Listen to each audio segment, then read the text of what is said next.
नमस्कार दोस्तों, आज हम बात करेंगे जाति आधारित आरक्षण और आर्थिक आधार के आरक्षण की।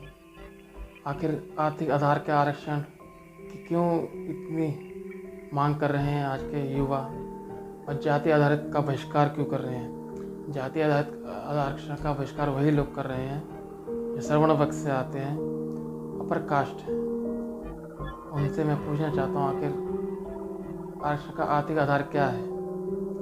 प्रावधान भी नहीं है संविधान में ऐसा कुछ, लेकिन सरकार की मंशा के अनुसार आर्थिक आधार दे दिया गया आरक्षण के लिए। उन गरीब वर्ग के लोगों को भी 10% आरक्षण दिया गया है, लेकिन वो उन्हें अभी भी दिक्कत है उनका जाति आधारित आरक्षण खत्म किया जाए, मगर ऐसा नहीं।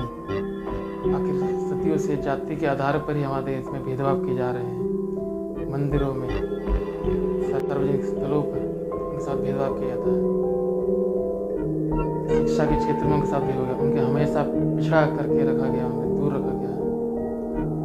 आरक्षण 1932 पूना पैक्ट, महात्मा गांधी वर्सेस अम्बेडकर।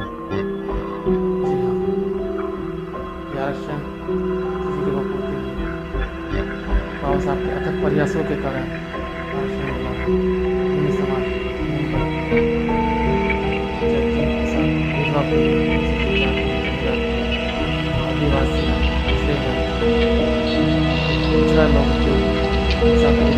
कम होता, लेकिन उनके साथ भी शिक्षा के क्षेत्र में भेदभाव किया जाता था। उनके सिर्फ मंदिरों में उनके साथ भेदभाव नहीं होता था, लेकिन शिक्षा के क्षेत्र में, राजनीति के क्षेत्र में उनके साथ भेदभाव किया गया था। लेकिन अनुसूचित जाति जनजाति के लोगों के साथ में शिक्षा के साथ साथ मंदिरों में, सार्वजनिक कुओं तालाबों को उनके साथ भेदभाव होता था। उन्हें हमेशा पिछड़ा रखा। उनकी बस्तियाँ शहरों कस्बों से अलग हुआ करती थी। जी हाँ, ये इतिहास बताता है। उनको आगे बढ़ाने के लिए ही जाति आधारित आरक्षण का प्रावधान संविधान में किया गया है। हर वर्ग को उसका वाजिब हक मिले, उसका वाजिब अधिकार मिले, इसीलिए संविधान में ऐसे आर्टिकल्स दिए गए हैं, उन्हें लागू करने के आदेश दिए गए हैं सरकार को कि किसी के साथ भेदभाव ना हो, सबको सबकी हिस्सेदारी मिले, चाहे वो मुस्लिम वर्ग हो, ओबीसी हो, अनुसूचित जाति जनजाति वर्ग से। जी हाँ, सबको प्रावधान दिया गया है बाबा साहब के द्वारा, संविधान निर्माता के द्वारा। लेकिन सरकार की मंशाएं उसमें ठीक नहीं। काफ़ी उच्च पदों पर अभी भी आरक्षण को पूरी तरह से लागू नहीं किया गया है। अनुसूचित जाति जनजाति ओबीसी वर्ग को आरक्षण का पूरा लाभ नहीं मिल पा रहा है।